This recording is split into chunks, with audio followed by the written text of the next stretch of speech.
오늘 부활절 아침 새벽기도에 오신 우리 모든 성도님들을 진심으로 환영합니다. 우리 찬송가 167장으로 하나님께 영광드리겠습니다.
말씀은 마태복음 28장 1절에서 10절 말씀입니다.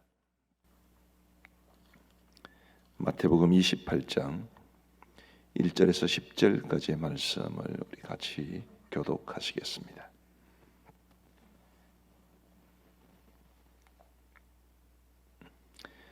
마태복음 28장 1절부터 10절까지의 말씀입니다.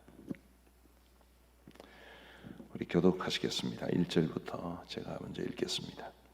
안식일이 다 지나고 안식 후 첫날이 되려는 새벽에 막달라 마리아와 다른 마리아가 무덤을 보려고 갔더니 큰 지진이 나며 주의 천사가 하늘로부터 내려와 돌을 굴려내고 그 위에 앉았는데 그 형상이 번개 같고 그 옷은 눈같이 희거늘 지키던 자들이 그를 무서워하여 떨며 죽은 사람과 같이 되었더라. 천사가 여자들에게 말하여 이르되 너희는 무서워하지 말라. 십자가에 못 박히신 예수를 너희가 찾는 줄을 내가 아노라. 그가 여기 계시지 않고 그가 말씀하시던 대로 살아나시느니라. 와서 그가 누우셨던 것을 보라. 또 빨리 가서 그의 제자들에게 이르되 그가 죽은 자 가운데서 살아나셨고 너희보다 먼저 갈릴리로 가시나니 거기서 너희가 배우리라 하라. 보라 내가 너희에게 일렀느니라 하거늘 그 여자들이 무서움과 큰 기쁨으로 빨리 무덤을 떠나 제자들에게 알리려고 다름질할세. 예수께서 그들을 만나 이르시되 평안하냐 하시거늘 여자들이 나아가 그 발을 붙잡고 경배하니 이에 예수께서 이르시되 무서워하지 말라. 가서 내 형제들에게 갈릴리로 가라 하라. 거기서 나를 보리라 하시니라. 하시니라. 아멘. 우리 예수님께서 십자가에 못 박혀 죽으시고 그리고 장사 지낸 바 되셨다. 이것은 우리 기독교 신앙에 매우 중요한 것입니다만은 그러나 여기까지만 있으면 절반까지밖에 되지 못합니다. 우리 예수님께서 부활하셔야 진정으로 죄와 사망의 권세를 이기셨다는 것을 우리가 확신할 수 있기 때문에 오늘 부활이야말로 우리 예수님께서 우리를 위하여 행하신 이 구속 사건에서 가장 중요한 정점을 찍는 사건이라고 보겠습니다. 인류 역사상 가장 중요한 한 가지 사건을 들라고 하면 저는 우리 예수님의 부활 사건을 들겠습니다. 부활은 그만큼 중요하고 부활은 그만큼 우리에게 큰 소망을 주고 부활은 우리에게 한량없는 위로를 줍니다. 제가 생각할 때 지금 이 시대의 상황 속에서 부활을 이해하는 것은 우리 예수님 시대에 이해하는 것보다 훨씬 더 그 중요성이나 실감이 조금 덜하지 않나 싶습니다. 뭔 말을 하느냐 하면 지금은 이제 우리의 지도자와 또 우리 백성들 사이에 이런 굉장히 밀접한 연관은 사실은 별로 없죠. 대통령이 어떻게 하시든지 우리와는 별로 관계가 없습니다. 그러나 고대 사회에서는 임금이든 장수든 그 임금을 따르는 백성들과 그리고 장수를 따르는 장군들이 임금과 백성과 한 운명으로 뒤섞여 있습니다. 저는 삼국지를 굉장히 좋아해서 많이 읽었습니다만 장수가 승리하고 영광을 거두면 모든 군졸들도 승리하고 영광을 얻지만 장수가 죽임을 당하면 그 부하 군졸들도 대부분 다 죽임을 당하거나 어려움에 처하게 됩니다. 지금은 안 그렇죠. 지금은 그런 상황을 우리가 경험하기가 좀 힘듭니다만은 고대 사회에서는 그랬습니다. 우리 예수님의 부활도 이런 고대적인 관점에서 바라보아야 되는데 우리 예수님께서 우리의 주인으로서 죽음에서 부활하셨다. 죄와 사망의 권세를 이기셨다. 이것은 곧 우리도 죄와 사망의 권세를 이기고 부활하게 될 것을 분명하게 보여주는 증거가 되는 것입니다. 그래서 우리 예수님의 부활의 첫 열매라고 말씀하는 것이 바로 그런 의미입니다. 첫 열매라는 것은 그 다음에 나오는 두 번째, 세 번째 열매가 있다는 뜻이죠. 이어지는 열매가 있기 때문에 첫 열매라고 하는 것입니다.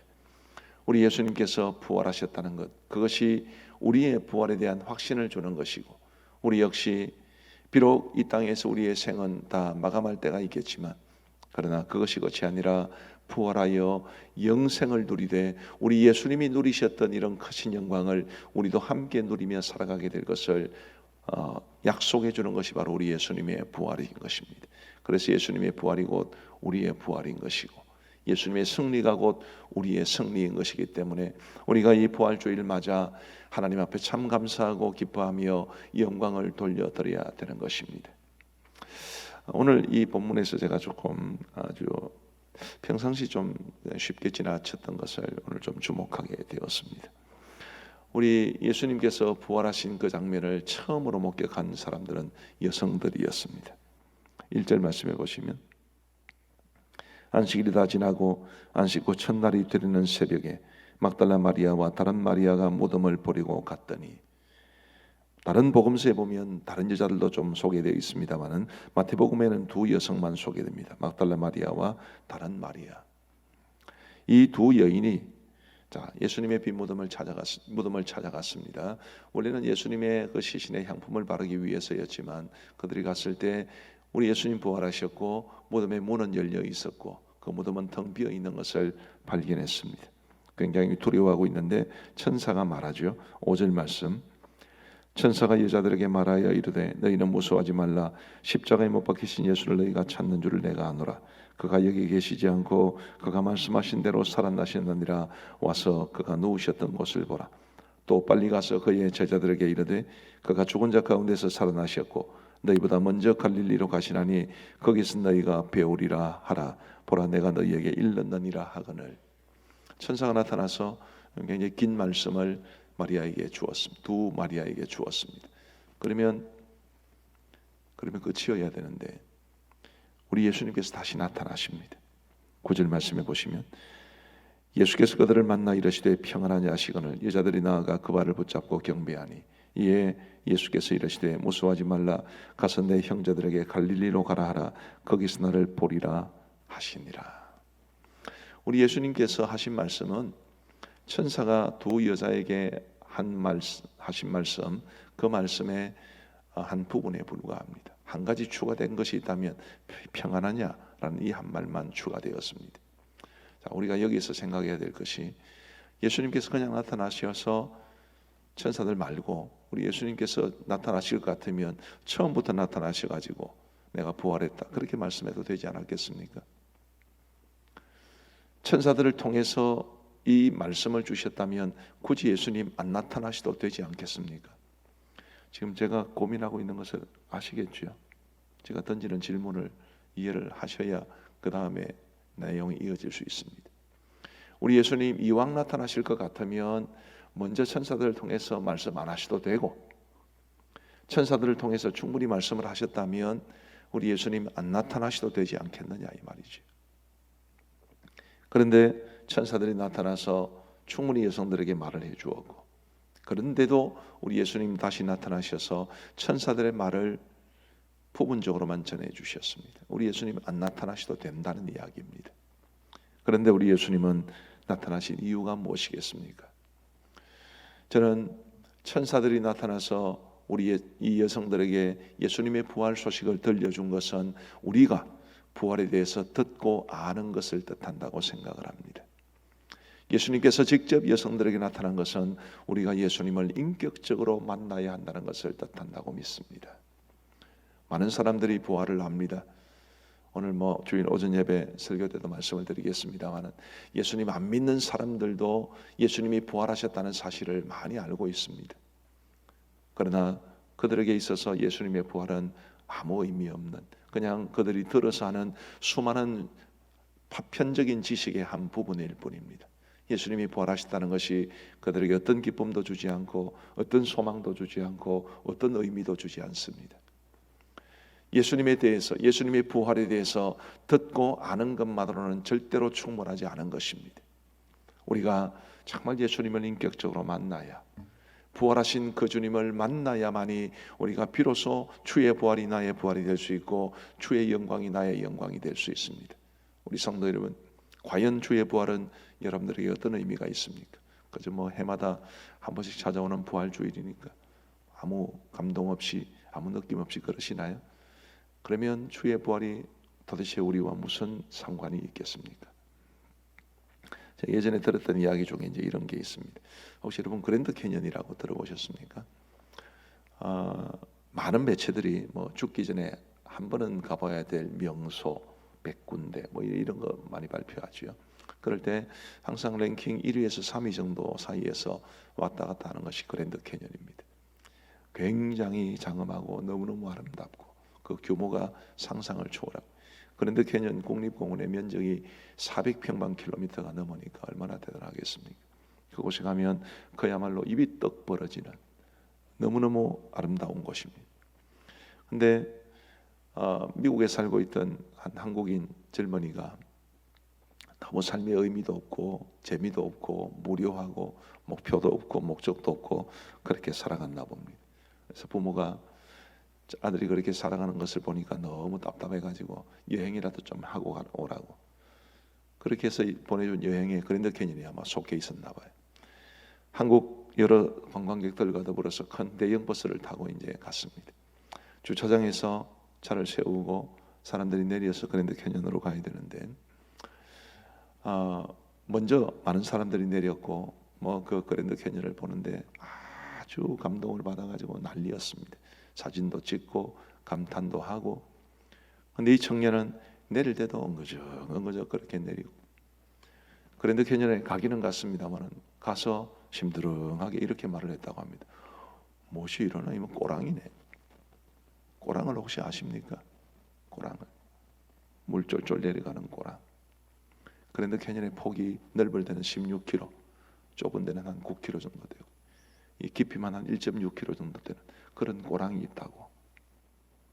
그랜드 캐년이라는 장엄한 것을 보고도 꼬랑처럼 여기는 사람도 있고 그 장엄함에 압도되는 사람도 있습니다.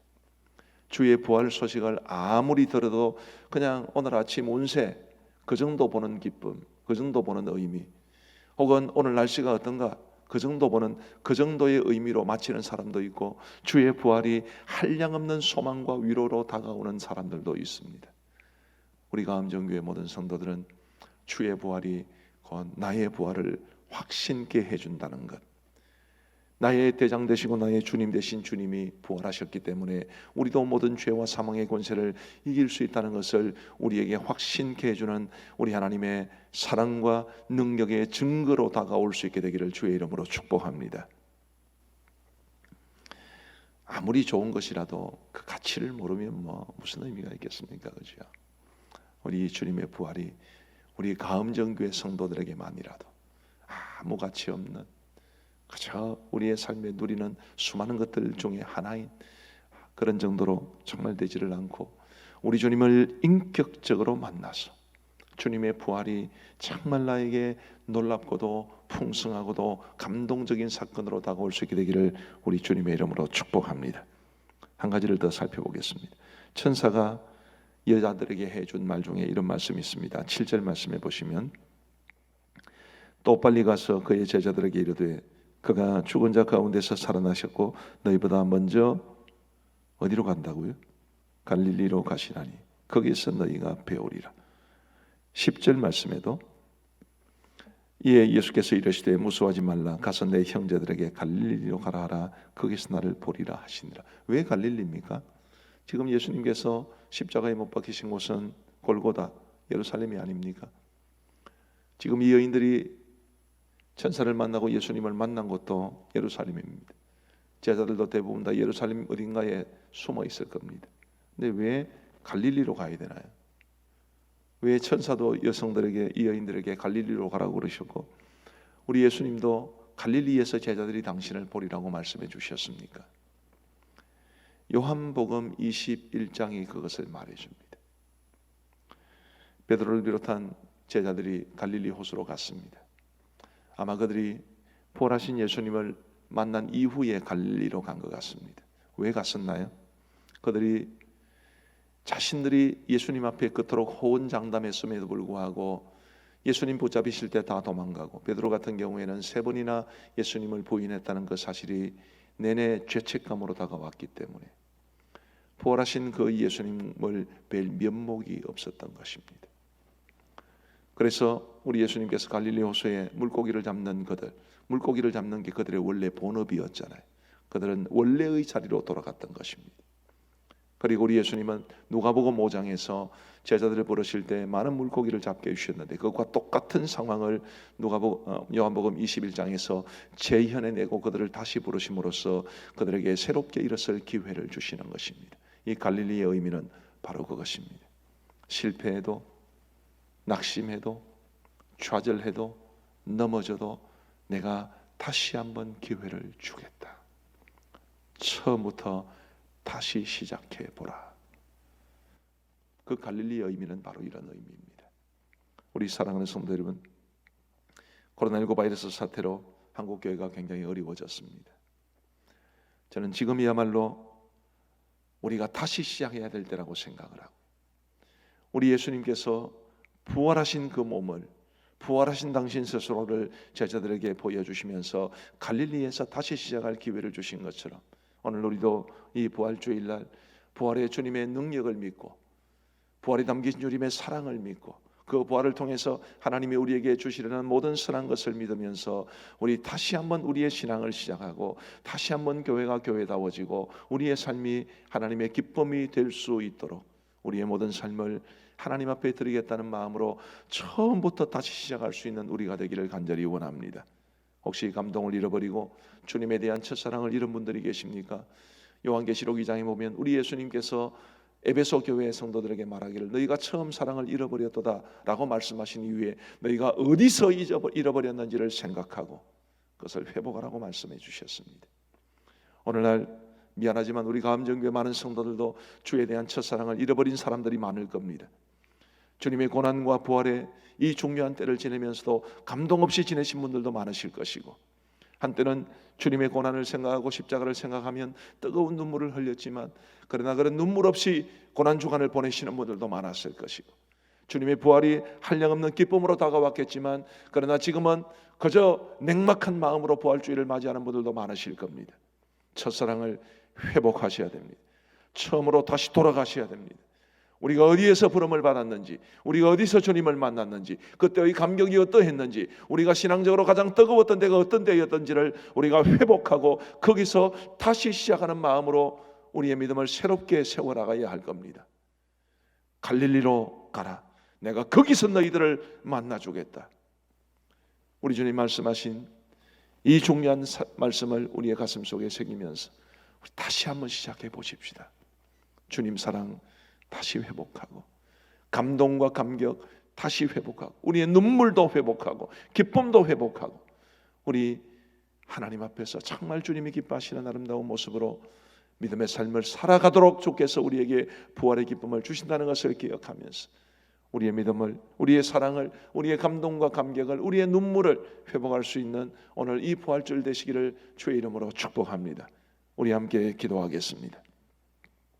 주신 말씀 기억하면서, 주님, 제가 정말 부활하신 주님을 인격적으로 만날 수 있도록 도와주시고, 나에게 있어서 가장 뜨거웠던 신앙의 체험들, 나에게 있어서 가장 소중했던 신앙의 추억들을 생각하며 내가 처음부터 다시 시작한다는 마음으로 주를 향한 사랑도, 주를 위해 헌신의 마음도, 우리 목사님들, 장로님들 같은 경우에 임직받을 때의 그 감격도, 눈물도, 기쁨도 우리 모두 다시 한번 회복하고 하나님 앞에 온전한 믿음으로 살아갈 수 있게 되기를 바라는 마음으로 우리 한번 간절히 기도하겠습니다. 자비하신 아버지 하나님, 오늘 이 부활절 아침을 맞으면서 우리에게 중요한 말씀으로 약속해 주신 것을 진심으로 감사합니다. 자비하신 아버지 하나님, 이 여성들이 천사들을 만나 이미 우리 주님의 부활 소식을 듣고 또한 갈릴리에서 제자들을 만나실 것이라는 주님의 말씀을 전해 들었음에도 불구하고 예수님께서 다시 그들을 만나 주신 것처럼, 주님, 우리도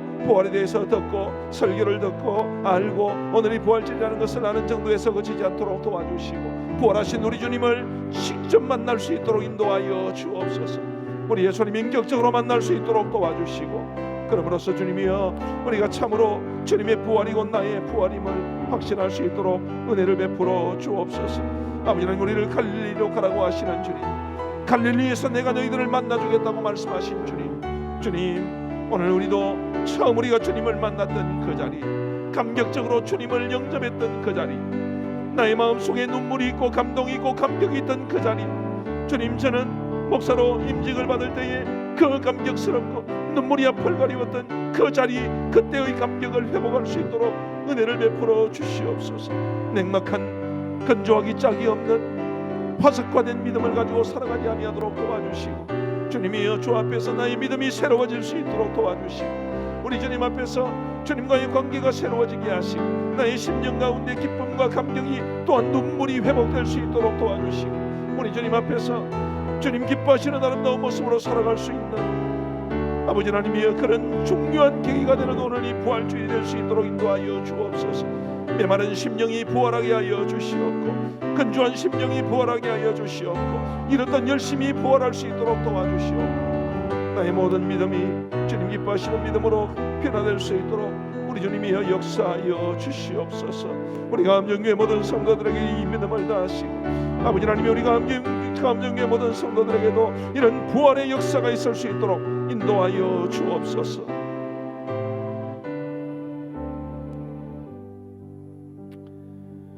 우리 코로나19 바이러스와 관련해서 준비된 기도의 제목들로 함께 기도하겠습니다.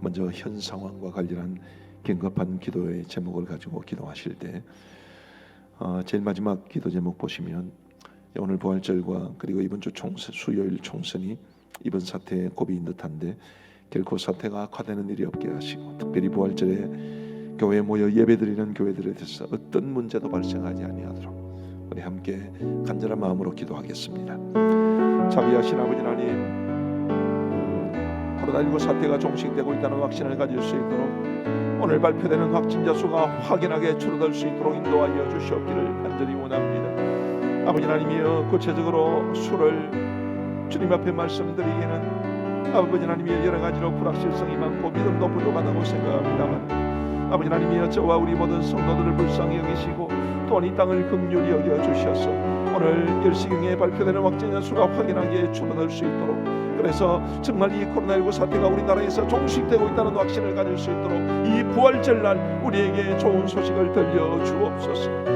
아버지 하나님, 해외 입국자들이 감염되는 사례를 막아주시옵고 자가격리 대상자들이 규칙을 어기고 이탈한 일이 없도록 인도하시고, 주님이여, 또한 이제 확진 판정을 받았다가 원치되어서 퇴원했는데 다시 확진받는 사람들도 없도록 주님이여 도와주시옵소서. 방역당국이 목표로 정한 재생산지수 1, 2하로 차단하는 것이 이루어질 수 있도록 도와주셔서 효과적인 확진자 관리가 이루어질 수 있도록 인도하여 주옵소서. 창원과 경남에서 더 이상 확진자가 나오지 않도록 도와주시고, 오늘 부활절과 이번 주 수요일 총선이 이번 사태의 고비인 듯한데 결코 사태가 악화되는 일이 없도록 인도하여 주시옵고, 특별히 부활절에 교회 모여 예배드리는 교회들에서 아무런 문제가 발생하지 아니하도록 우리 주님 역사하여 주시옵소서. 우리 경제 회복을 위해서 같이 기도하겠습니다. 우리의 실생활과 너무나 직접적인 연관을 맺고 있는 우리 이 땅의 경제 회복과 우리 모든 기업들, 또 자영업자들의 생업의 현장들, 우리 성도들의 가정 경제, 이 모든 것들이 회복될 수 있기를 우리 함께 기도하겠습니다. 자비하신 아버지 하나님, 모든 대기업과 중소기업들 그리고 자영업자들을 돌보시고 저마다 처한 위기와 문제들을 해결하여 경영이 정상화될 수 있도록 우리 아버지 하나님 역사하여 주시옵기를 간절히 원합니다. 아버지 하나님의 정부의 재정 지원이 속히 집행될 수 있도록 도와주시고, 재정 지원이 절실한 기업과 자영업자들이 도움을 받을 수 있도록 인도하여 주옵소서. 그러나 아버지 하나님이여, 정부의 재정 지원이라는 것이 얼마나 많은 리스크를 가지고 있는 것입니까? 주님이여, 재정 지원이 정말 합당하게 지출될 수 있도록 도와주시고, 아버지 하나님이여, 반드시 실질적인 도움으로 이어질 수 있도록 인도하여 주옵소서. 이번기의 경제 상황은 더욱 어려워질 것으로 예측되고 있는 불안하고 힘든 상황 가운데 있사오니 모든 기업들이, 모든 자영업자들이 이번기를 잘 견뎌낼 수 있도록 우리 아버지 하나님 역사하여 주시옵기를 간절히 원합니다. 아버지 하나님이여, 이 일을 위해서 정부도 최선을 다해서 고민하고 있고, 아버지 하나님 기업들도 저마다 긴축 경영이나 혹은 위기 경영 상황으로 주님 지금 몰아져가고 있는 가운데 있사온데, 이 어렵고 힘든 이분기를 반드시 잘 이겨낼 수 있도록 우리 아버지 하나님 도와주시옵소서. 창원과 인근 지역에 있는 회사들을 지켜주시고 각 회사가 안고 있는 어려움들을 해결하여 주옵시고, 우리 성도들이 운영하는 회사, 우리 성도들이 일하는 회사들의 복을 내려 주셔서 어떤 회사들도 어려움 겪지 아니하도록 도우시며 우리 성도들의 생업의 현장, 우리 성도들의 자영업의 현장에 함께하여 주옵소서. 우리 전 세계를 위하여 함께 기도하겠습니다. 너무나 많은 나라들이 우리나라 경우는 정말 가볍다 싶을 정도로 극심한 어려움을 겪고 있습니다.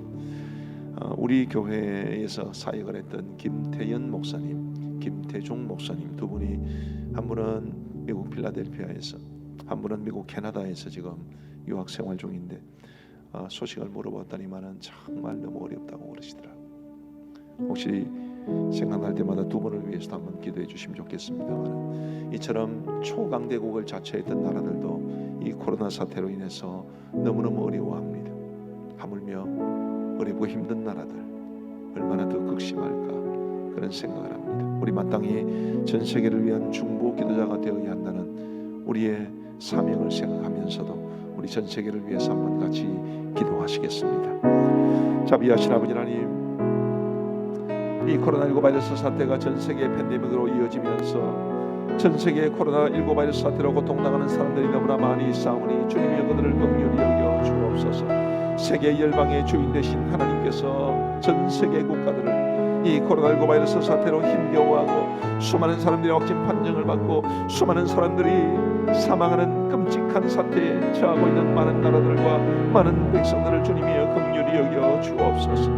아버지 하나님이여, 코로나19 바이러스 사태가 심각한 나라들에서 사태가 진전될 수 있도록 인도하시고, 아버지 하나님이여, 아프리카나 아시아나 중동이나 중남미 등 의료기술과 의료 시스템이 낙후된 나라들을 주께서 지켜주시옵기를 간절히 원합니다. 아버지 하나님, 각국 정부가 코로나19 바이러스 사태에 대처하기 위해 취하는 여러 가지 방침들이 효과를 거두게 하여 주시옵고 그야말로 몸부림치고 있는 가운데 있사오니 아버지 하나님이여 이 어렵고 힘든 상황을 이겨낼 수 있도록 우리 아버지 하나님 도와주시옵기를 간절히 원합니다. 아버지 하나님이여 각 나라마다 경제적으로 취약한 계층들의 고통과 희생이 커오니 그들을 불쌍히 여기시고 미국 같은 나라는 백인들에 비해서 흑인들의 확진 판정받는 숫자와 사망자가 훨씬 많다고 하는데 이것이 바로 경제적으로 취약한 계층들이 얼마나 어려움을 겪고 있는지를 보여주는 증거가 되는 듯합니다. 아버지 하나님, 각 나라마다 어렵고 힘든 사람들을 불쌍히 여겨 주시옵고 아버지 하나님이여 이 코로나19 바이러스로 인해서 무기력하게 희생되는 일이 없도록 주께서 함께하여 주옵소서. 아버지 하나님, 코로나19로 인해 경기 침체나 실업대란이나 혹은 셧다운 상태나 이런 혼란에 휩싸인 나라들이 속히 안정을 되찾을 수 있도록 우리 아버지 하나님 도와주옵소서. 우리 이제 마지막으로 우리 교회 성도들과 우리 이웃들을 위해서 함께 기도하겠습니다. 우리의 기도가 필요한 사람들 너무 많습니다. 교회를 다니는 사람들은 교회를 다니는 사람들대로, 교회를 안 다니는 사람들은 안 다니는 사람들대로 우리가 정말 위해서 기도해야 되지 않겠나 싶습니다. 우리 이런 기도의 제목들을 보시면서 같이 한번 기도하겠습니다. 자비하신 아버지 하나님, 코로나19 바이러스 확진자들과 자가격리자들 그리고 희생자들의 가족 등 이번 사태와 관련해서 극심한 고통을 당하고 있는 분들을 지켜주시고 그들을 위로하여 주시옵기를 간절히 원합니다. 아버지 하나님이여, 코로나19 바이러스로 인해 경제적 어려움을 겪는 이 땅의 모든 사람들을 주께서 긍휼히 여겨 주시옵고 주여 국민들의 가정경제가 회복될 수 있도록 인도하여 주시옵기를 간절히 원합니다. 아버지 하나님이여, 너무나 절박한 가정들이 많습니다. 그야말로 벼랑 끝에 서 있는 것 같은 어려움에 처해 있는 분들도 많습니다. 주님이여 도와주시고 함께하여 주옵소서. 아버지 하나님, 코로나19 바이러스와 관련하여 지역사회와 직장에서 어려움을 겪는 성도들이 많이 있사오니 주님이 그들을 도우시고 성령의 도우심으로 믿음으로 이겨낼 수 있도록 인도하여 주옵소서. 아버지 하나님, 여러가지 사정으로 외국에 있는 성도들과 군에 있는 자녀들 또 기저질환을 가지고 있거나 투병 중인 성도들을 지켜 주옵소서. 아버지 하나님이여, 외국에 있는 우리 모든 성도들과 성도들의 자녀들을 주님께서 불꽃 같은 눈동자로 돌보아 주셔서 어려움 당하지 않게 하여 주시고 귀국하여 지금 자가격리 중인 우리 성도들과 자녀들로 있사오니 주님이 그들에게 아무런 어려움도 발생하지 아니하도록 도와주옵소서. 군에 있는 우리의 자녀들이 예배를 제대로 드리지 못하는 어려움 가운데 있사오니 주님이여, 우리 군에 있는 자녀들도 우리 하나님 앞에 마음껏 예배드릴 수 있도록 주님의 사태가 진정되게 하여 주옵소서. 아버지 하나님이여, 기저질환을 가지고 있거나 투병 중인 성도들 지금 어려움 가운데 있습니다. 아버지 하나님이여 도와주시고 함께하여 주옵소서. 우리 신순덕 집사님을 비롯해서 어려움에 처해 있는 많은 분들을 주님께서 붙잡아 주옵소서. 아버지 하나님, 교회에서 예배를 드리지 못함으로 인해 장년 성도들과 우리 다음 세대 믿음이 약해지거나 교회 중심의 삶이 흐트러지지 않도록 인도하여 주시고 아버지 하나님이여, 더욱더 주님 사랑하는 마음 다하시고 부활하신 주님을 인격적으로 만나는 이 기쁨이 충만히 있게 하여 주옵소서.